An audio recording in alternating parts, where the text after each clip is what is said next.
Now she was sitting across from Grant Kessler in the executive boardroom, wondering if she'd somehow stepped into an alternate reality. "Effective immediately," Grant said, his tone flat. "You'll be transitioned to an advisory role. Cassandra Vale will be taking over as lead engineer." The words landed like a punch she didn't see coming. An advisory role meant no access, no authority, no say in the system she had built from the ground up. Nova's eyes shifted to the woman sitting 3 chairs away. Cassandra smiled, the kind of smile meant for cameras, not server rooms. She was polished, photogenic, and utterly unqualified for defense-grade infrastructure. Her resume was marketing gloss, not engineering grit, but she was also the CEO's girlfriend. And apparently, that outweighed 16 years of Nova's flawless record. 2 weeks ago, Nova Elridge had been the company's quiet hero. A sophisticated cyber attack had slipped past every safeguard, heading straight for the secure core of Tri-Span SecureLink, the $1.7 billion communications system binding 3 federal agencies. It was Nova who caught it at 3:15 a.m., rewriting entire segments of code on the fly, sealing the breach before a single classified packet could escape. Her hands had shaken when the final firewall locked into place, not from fear, but from the adrenaline of knowing she had just saved not only the system, but the contract that kept hundreds of people employed. Nova said nothing. She had learned, long ago, that silence could be louder than outrage. Her gaze drifted to the folder in front of Cassandra, through the thin paper sleeve. She could read the bold date stamped across the top. Signed 2 weeks ago. Her breath caught. That was before the government contract had even been finalized, before she had fought off the cyber attack. The realization was a cold blade sliding between her ribs. This decision hadn't been made because of performance or need. It had been waiting for her all along, planned, sealed, and hidden under polite smiles until the moment they no longer needed her. Shock wrapped around her like ice, but disbelief kept her sitting still. She had saved their crown jewel, only to watch them hand it to someone who didn't even know how to hold it. Nova's office had always been a place of quiet focus, the hum of servers beneath the floor, the faint scent of coffee from the machine she'd bought herself after the company one broke. Now, it felt like a crime scene she was being forced to clear. The cardboard box on her desk was too small to hold 16 years of her life, yet somehow it felt too large for what she was being allowed to take. She picked up the framed photo first, her entire engineering team grinning on the day they'd won the National Defense Technology Award. She remembered the weight of that moment, the pride, the handshake from the Secretary of Defense, the knowledge that what they'd built together mattered. Her thumb traced the edge of the frame before she set it gently into the box. Outside her door, footsteps echoed in the hallway. She glanced up, expecting someone to come in. Instead, she caught the flicker of eyes quickly turning away. Colleagues she'd mentored, stayed late with, defended in performance reviews, now walking past as though looking at her might be dangerous. Only one person dared to break the invisible line. Evan Rhodes, her closest friend in the building, stepped inside without a word. He didn't hug her. That would draw attention. Instead, he slipped something into her palm, the cool weight of a security key card. "Yours," he said under his breath. "Not the company's. Keep it. You earned it." His voice cracked just slightly, and then he was gone. Nova stared at the keycard, her fingers curling around it. It wasn't just plastic. It was trust. It was a reminder that not everyone in this place had turned. She continued packing, the quiet broken only by the sound of tape ripping as she sealed a box of old project binders. That's when a soft knock came at the open door. Malik, one of the youngest engineers she'd hired, stepped inside. His face was pale. "I probably shouldn't be telling you this," he murmured, glancing toward the hallway. "But Cassandra, she was in the secure room last week, before the contract was even signed. No clearance? No badge? Grant was with her. Nova's breath didn't quicken, but her grip on the box tightened. She kept her voice even. And? Malik hesitated. She was looking at the core access console, asking questions she shouldn't know to ask. He shifted nervously. I thought you should know. Thank you, Nova said simply, and Malik slipped away. When the door closed, she let her fingers drum once against the cardboard. Quiet humiliation still wrapped around her like a shroud. But beneath it, something sharper was waking. Rage, patient and controlled, took root. They had taken her title, her team, and her office, but they had no idea what else they'd left her with, and no clue what she could still take back. Nova closed the last box in her office and carried it to her car, but she didn't drive home. Instead, she went straight to her apartment, locked the door behind her, and powered up the secure terminal she kept in her study. The soft blue glow of the screen steadied her breathing. This wasn't over, not by a long shot. Her fingers moved with muscle memory, typing a string of credentials no one else in the company even knew existed. Within seconds, the familiar interface of Tri-Span SecureLink appeared. To most, it was just a project dashboard.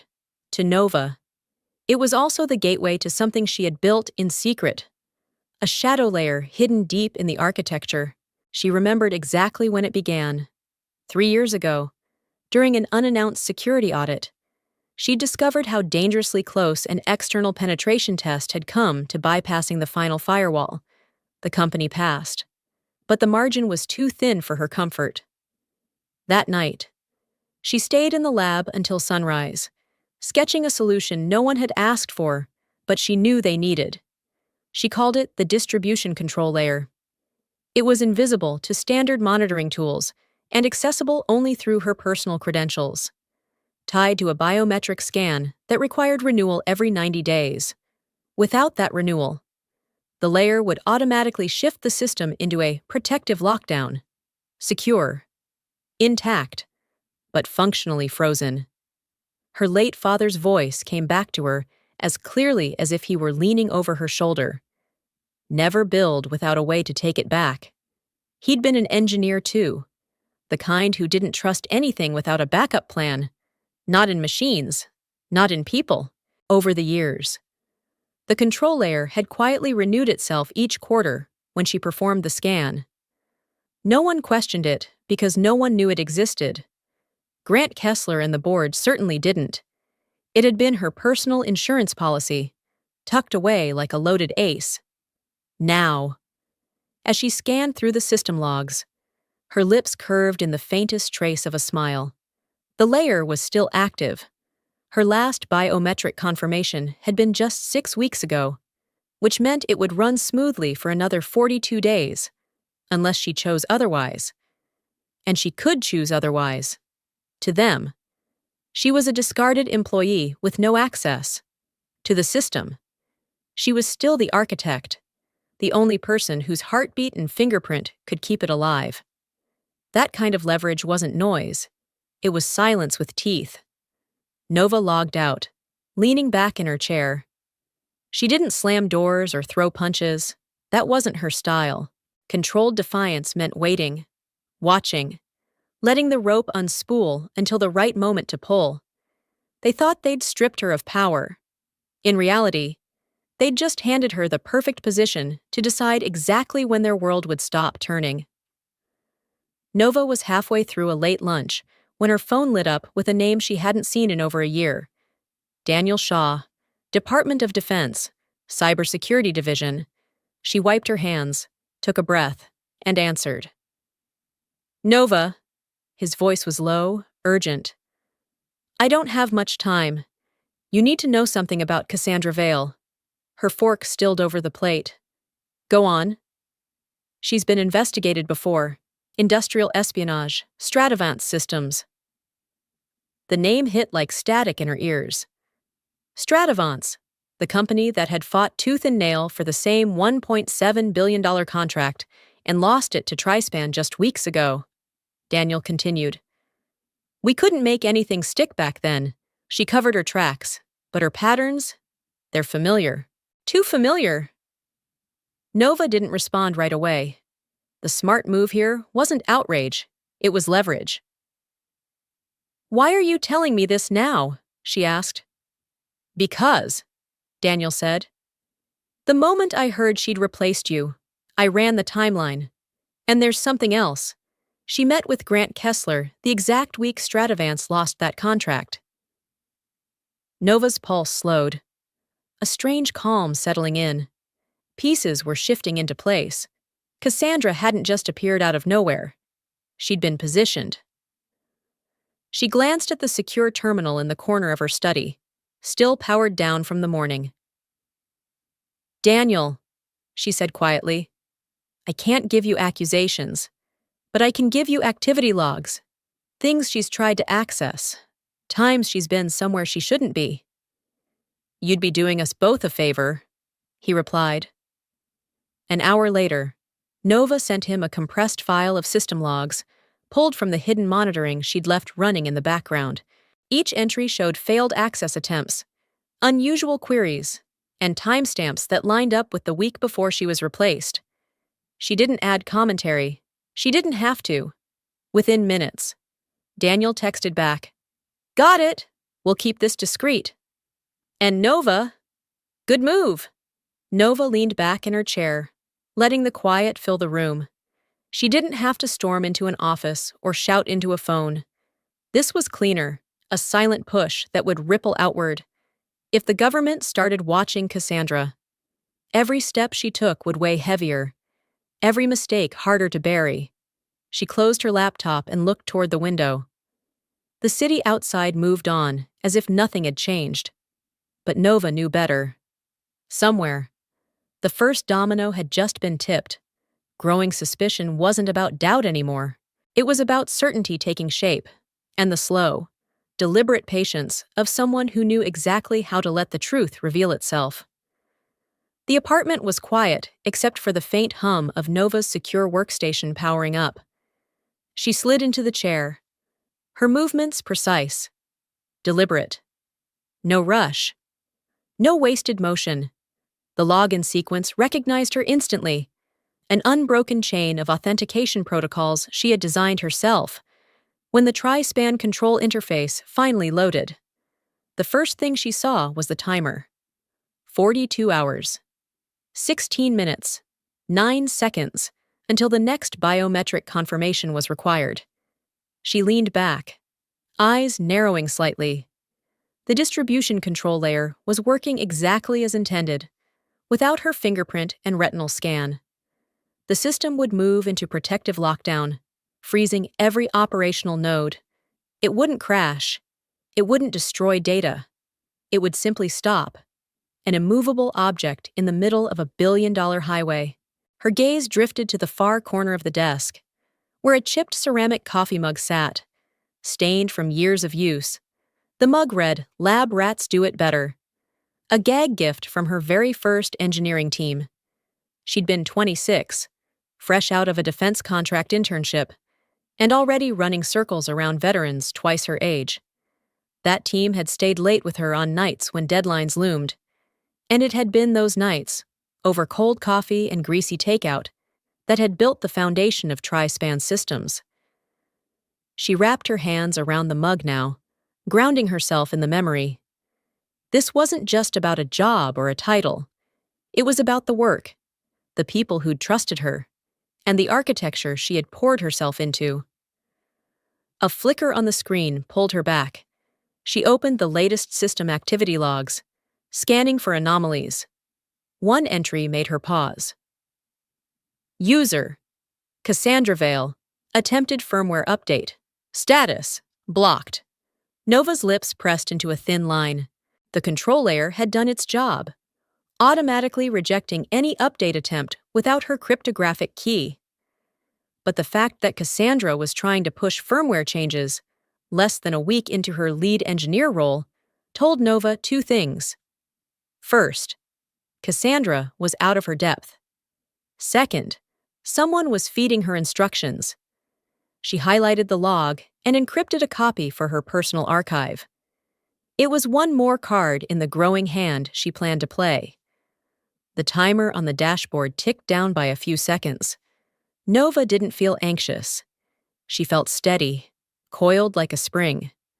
42 hours was plenty of time to decide whether the lockdown would happen naturally or be encouraged to arrive sooner. She closed the logs, the faintest shadow of a smile touching her face. The clock was running, and for once, it was running entirely in her favor. By Monday morning, the countdown had slipped under 30 hours. Nova sipped her coffee slowly, the mug warm in her hands. As the city outside woke to another work week, she had no intention of being part of their rush. Her work now was quieter and far more satisfying. At 8:12 a.m., her phone lit up with an unfamiliar corporate number. She didn't need to answer to know it was from TriSpan. The call went to voicemail. 2 minutes later, another came through, this time from Grant's direct line. She let it ring until the automated voice cut in. Cold satisfaction settled in her chest. Her laptop screen, open to a secure newsfeed, pinged with an alert. TriSpan hit with federal verification request for lead engineer credentials. She clicked through. The request was standard procedure when certain security thresholds were triggered. Thresholds Nova knew the control layer had just brushed against. Without her biometric confirmation, Grant couldn't give them what they needed. The phone rang again, and again.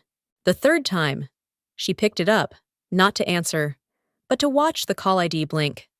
She pressed decline and set the phone face down. The silence afterward was better than any argument she could have made. In TriSpan's glass-walled executive suite, Grant was pacing. Cassandra stood by the conference table, scrolling frantically through her tablet.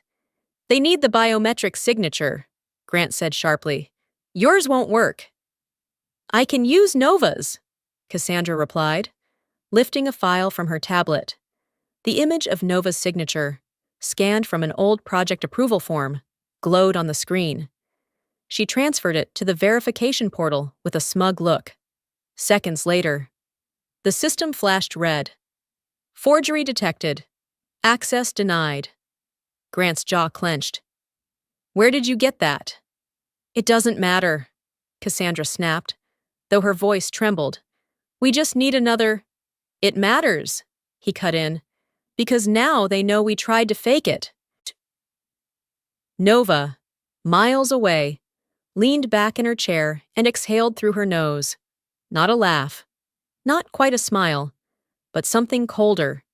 She'd embedded anti-forgery protocols into the control layer years ago, precise enough to detect the difference between her pen pressure and a scanned image. The newsfeed refreshed with another alert. Federal liaison demands immediate compliance or suspension of active clearances. She pictured Grant's face at that moment, the sheen of confidence cracking under the weight of a problem he couldn't delegate away. The first cracks had formed. She didn't need to lift a finger. All she had to do was let the castle crumble from within. At 8 a.m. sharp, the control layer made its silent decision. Across the TriSpan network, secure channels went dark. Internal messages stalled mid-transmission. Files locked themselves into read-only mode. Video conference feeds froze on half-formed words. In the government operations control rooms, windowless floors lined with blinking monitors, the calm hum of routine shattered.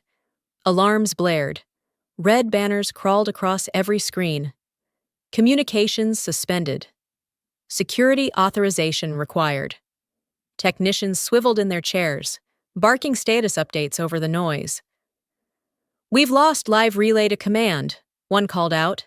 "Field units can't authenticate," shouted another. The air smelled faintly of overheated wiring and stale coffee. The way rooms do when tension builds faster than oxygen can move. Miles away, Nova sat on her balcony, hands wrapped around a mug of Earl Grey. The morning breeze lifted a strand of hair across her cheek as the low murmur of the city played beneath the news anchor's voice on her radio.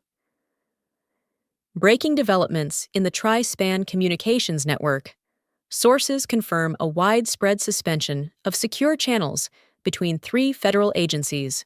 The cause is currently under investigation, but early reports suggest a critical authentication failure. Nova took a slow sip. The steam warmed her lips, and for a moment, she allowed herself to appreciate the stillness. To anyone else, this was a crisis.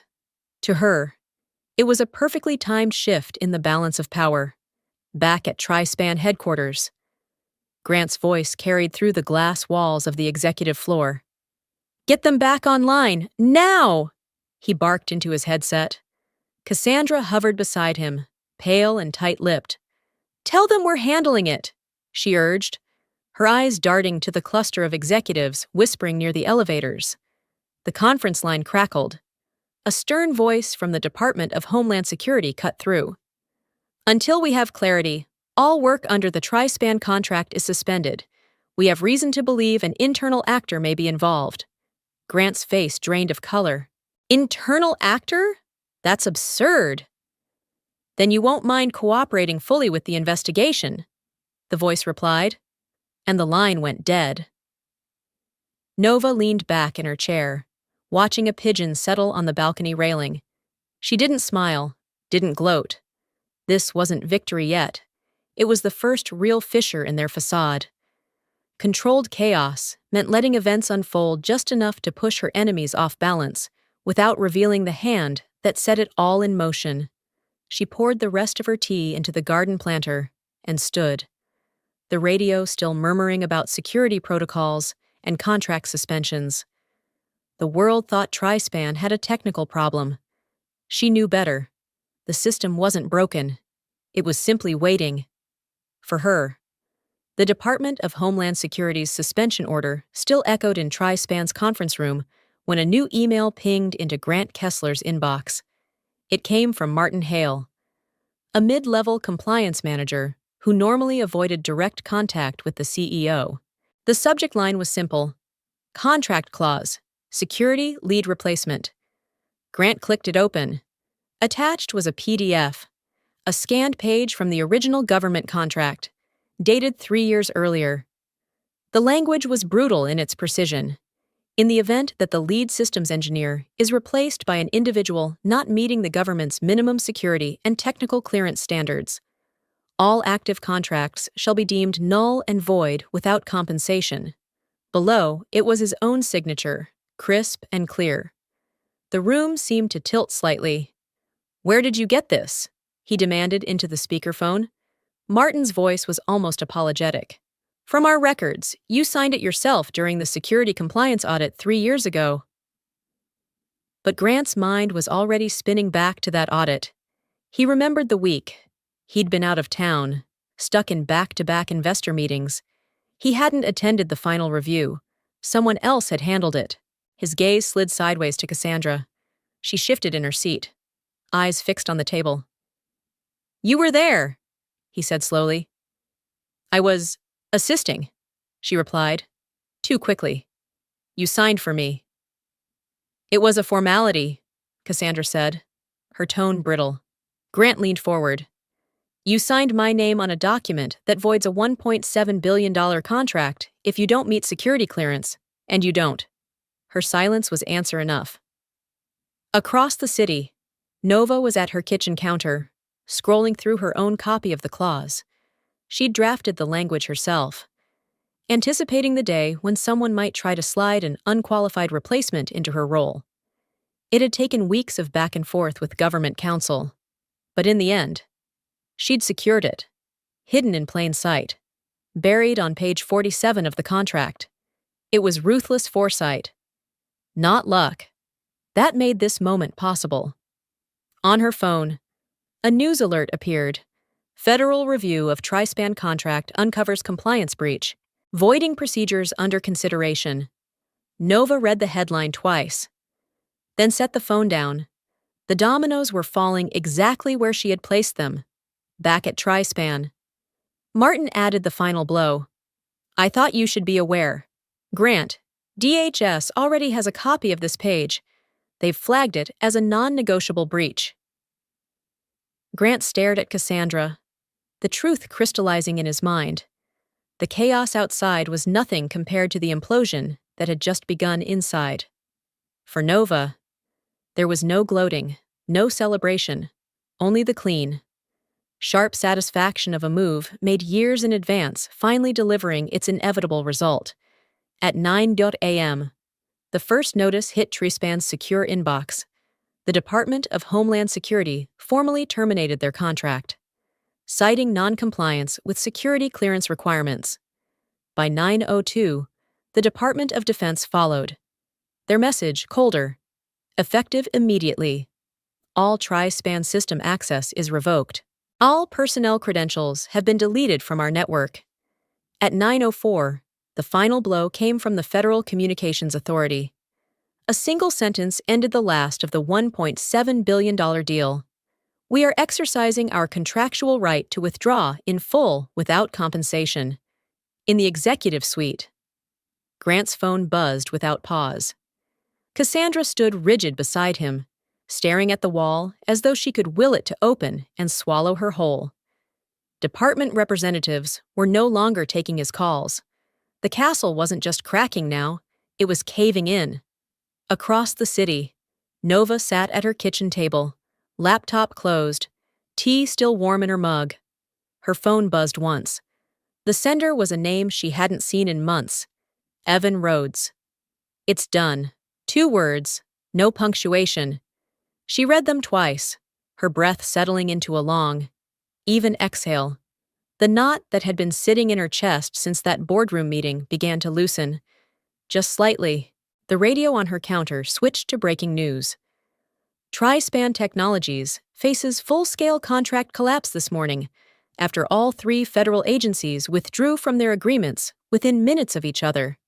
Sources close to the investigation suggest the withdrawals are linked to a breach of security protocol and possible insider activity. Nova didn't smile. The feeling wasn't giddy or wild. It was something steadier, a release of pressure, like a valve turning after years of overstrain. Then her phone buzzed again. This time, the message came from an unknown number. Check your inbox. You'll want to see this. She opened her secure email. Inside was a single encrypted file. No subject line. Sent from a Trispan domain. When she decrypted it, her eyes scanned the contents quickly. Internal chat logs, timestamps, and a forwarded chain of messages. Cassandra, in black and white, passing sensitive access instructions to a Stratavance contact and complaining about how the old engineer had made the system too locked down to move quickly. The sender's identity appeared only once, in the signature block of the original email. Liam Park, systems analyst. She didn't know Liam, but she understood his choice. Some people saw the writing on the wall and decided not to be standing under it when it fell. Nova closed the file, stored it in her encrypted archive, and looked out the window. The city moved on, unaware of the quiet triumph in that apartment. For her, it wasn't about headlines. It was about the simple truth that the system she'd built had just done exactly what she intended, and no one else could claim the credit.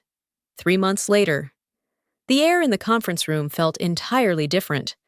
The long mahogany table wasn't Trispan's. It belonged to Nova's new headquarters. Smaller, quieter, but hers entirely. Sunlight spilled across polished wood, catching the edge of a thick contract stamped with the federal seal. Across from her sat 3 government officials, their expressions open but serious.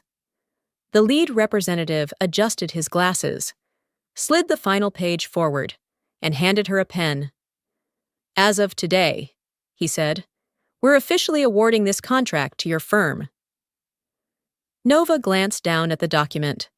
The numbers were substantial, not as inflated as Trispan's, but clean, fair, and free of the rot that had poisoned her last deal. She signed without hesitation. The ink flowed steady, unbroken. On the table beside her sat a framed photo of her old engineering team. She'd brought it from her apartment that morning. But this time, she wasn't holding it with grief. Her smile in that picture, taken years ago, before the politics and the betrayal, now matched the one on her face in the present. As the officials gathered their papers, one lingered behind. He lowered his voice. Off the record, Nova, we've wanted you for this role for a long time.